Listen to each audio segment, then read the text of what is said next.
Pregunta número 3. En este caso nos la hace Oscar. La voy a leer porque es un poco más larga. Dice, gracias a ambos por tan valiosa conversación, refiriéndose a la entrevista. Mi pregunta para Leo emana de mi rol como formador, educador, tanto en la academia como en la empresa. Si vamos a hacer una aplicación de las competencias metacognitivas o cómo se pueden utilizar dentro del rol de formador, ¿no? Dice, si asumimos que parte relevante de nuestro rol radica en ser formadores en estas competencias metacognitivas, y se puede asumir de que sería muy deseable realmente, pues el aprendizaje de nuestros alumnos se perfecciona cuando ellos son capaces de pensar mejor, ¿qué consideras que un formador debe de saber o saber hacer para reflexionar y articular estas competencias al ejercer su labor acompañando en aprendizaje de coaches, gerentes o en cualquier otra disciplina? Dice, sé que quizá lo que estoy preguntando implica abundar en lo que ya se ha descrito en la entrevista, puede ser, pero vamos aquí a aportar algo diferente. Me gustaría conocer tu respuesta desde el enfoque de formador que piensa mejor en función de formar mejores pensadores. ¿Sí? Y me gusta mucho esta pregunta y la forma en la que él lo plantea. De hecho, dice, me interesa saber la respuesta de ambos, la mía y la de Daniel, ¿no? Gracias por su tiempo y dedicación. Vale.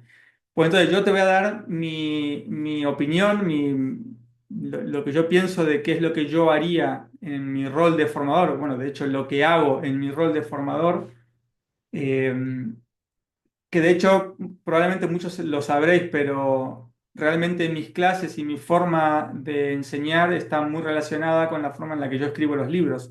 Y de hecho, el libro de Self Management es en sí mismo la descripción articulada de un taller concreto de 2 días en el que simplemente me senté a plasmar en papel lo que yo hago con los alumnos allí, ¿no? Es decir, no están las prácticas, no están los ejercicios, pero sí el planteamiento. Entonces, eh, yo lo que te diría, Oscar, es lo siguiente. Primero, sea en la disciplina que sea, ¿eh? Esto sirve para cualquiera y es en función de mi opinión.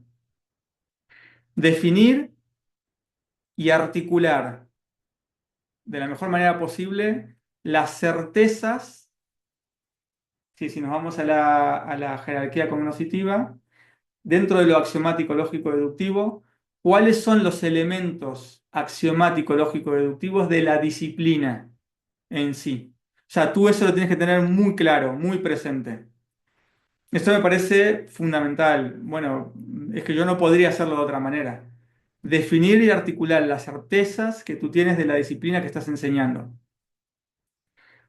Si, por ejemplo, estamos en un taller o estamos formando sobre management y gestión, pues yo tengo que tener muy claro qué es la gestión, cuál es el fin que busca una organización, qué es una empresa, por qué, por ejemplo, las jerarquías son naturales en cualquier organización. Todo esto son por qué la esencia de cualquier organización tiene que ver con la cooperación, qué significa cooperar en sí mismo y en esencia, hablando en el término axiomático lógico deductivo. ¿Por qué? Porque esa va a ser el ancla sobre el cual yo estoy convencido que cualquier gerente, que cualquier empleado, que cualquier líder, que cualquier persona que esté dentro de una organización va a requerir para ser más eficiente, para poder moverse mejor. Es reconocer aquellos aspectos de la realidad, de la disciplina que estás enseñando, reconocer esos aspectos, tenerlos articulados, tenerlos muy claros. Y el segundo punto es enseñarlos, ¿sí? ¿Te habrá pasado esto, Oscar, en el mundo del coaching, ¿no? ¿Por qué? Porque hay muchos formadores que enseñan coaching sin realmente tener referencia axiomático-lógico-deductiva. No, no te saben, no tienen ni siquiera ellos claro qué es el coaching, qué persigue, cuál es su esencia, cómo se fundamenta. Entonces, ¿qué ocurre? Que en la enseñanza, al no tener de qué agarrarte, de qué esencias de la realidad poder agarrarse, prácticamente el alumno se encuentra desorientado y con razón, porque no hay referencias en la realidad sobre la cual poder cogerse. O las referencias que te ofrecen son muy subjetivas, muy relativas, pero relativas aisladas del mundo, lo que significa mucha confusión y mucha ambigüedad y por lo tanto, mucha ineficiencia, mucha dificultad a la hora de moverte en ese terreno, ¿no? Entonces, el primer punto es identificarlo.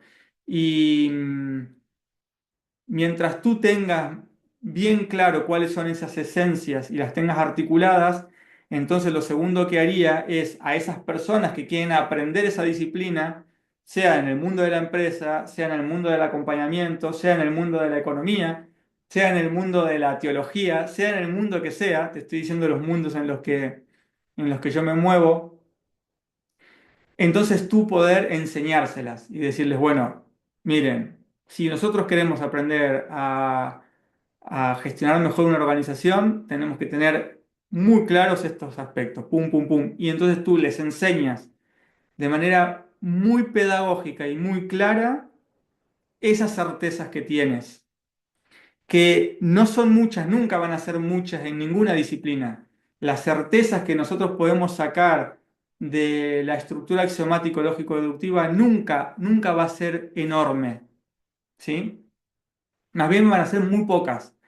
Pero esas pocas certezas, Oscar, son las que te van a dar el ancla a ti como formador y le va a dar el ancla al alumno, y los dos van a tener una misma referencia con una correspondencia a la realidad absoluta, es decir, que se corresponde al 100%, sobre la cual entonces puedes iniciar el proceso de aprendizaje.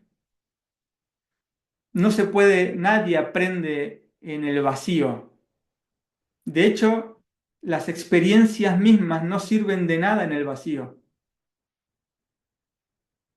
¿Sí? O sea, ahora se me acaba de venir a la mente cuando que yo empecé en el mundo del coaching muy pequeño, muy pequeño porque ahora viéndolo con perspectiva, que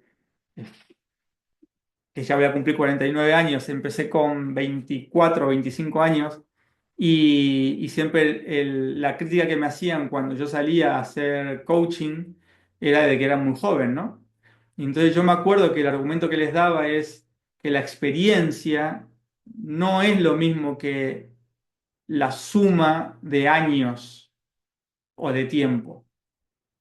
La verdadera experiencia tiene que ver con la capacidad que tú tienes de integrar los elementos que experimentas. No me sirve de nada estar 20 años haciendo lo mismo si no he aprendido nada nuevo.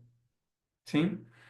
Por lo tanto, eso va un poco en esa línea. La experiencia sin referencia se diluye.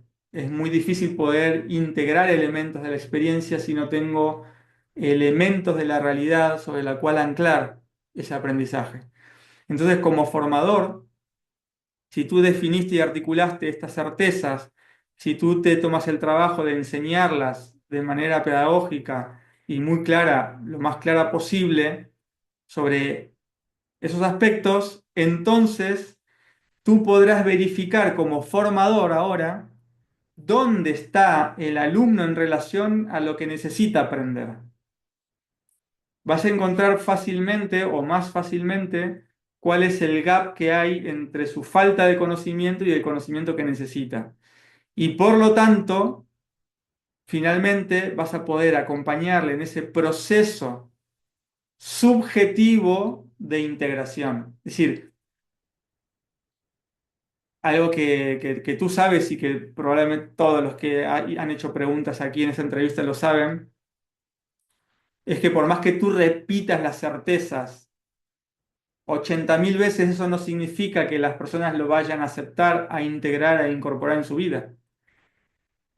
Y sí sabemos, según el planteamiento que estoy haciendo de las competencias metacognitivas, que el proceso de acceso a la aceptación, reconocimiento e integración de las certezas es subjetivo. Es decir, surge del sujeto, tiene que surgir del sujeto. Entonces, una vez que ya tienes identificadas esas certezas, una vez tienes identificado el gap de aprendizaje, tú estás en condiciones de verificar y de acompañar en ese proceso subjetivo de integraciones que el alumno tiene que ir haciendo para ir haciéndose con esas certezas y poder luego hacer todos los ejercicios y dinámicas de aplicación práctica, ¿sí? En la que él se encuentre en la disciplina que sea. Y esto es brutal porque tú le estás dando una seguridad al alumno, eh, seguridad en cuanto a lo que está aprendiendo, que lo puede poner en práctica, puede ver que funciona, puede ver que es eficiente, puede ver, reconocer cuáles son aquellos aspectos que no está integrando o que no está entendiendo, y entonces hacer mayor esfuerzo. Pero al hacerlo y a la hora de ir a la realidad, al terreno real de la empresa o al terreno real del acompañamiento o al terreno real del que la disciplina que sea, él también, a él le estás dando las herramientas para hacerse sus propios autodiagnósticos, por decirlo de alguna manera. Él podrá saber qué elementos en los que reflexionar, en qué elementos del esquema axiomático lógico deductivo él podría profundizar para llegar a verdades más profundas, o qué tipo de experiencias, qué tipo de historia él necesita ir creando para poder forjarse, ¿sí? Y llegar a ser muy bueno en eso que él reconoció. Y sí, te abre un campo, yo creo, bastante grande de posibilidades. Esta es es lo que te puedo decir, Oscar, sobre cómo yo implementaría y cómo yo implemento, cómo yo entiendo a la formación desde este arsenal que estamos compartiendo con ustedes de las competencias metacognitivas. Vamos a pasar entonces a la siguiente pregunta.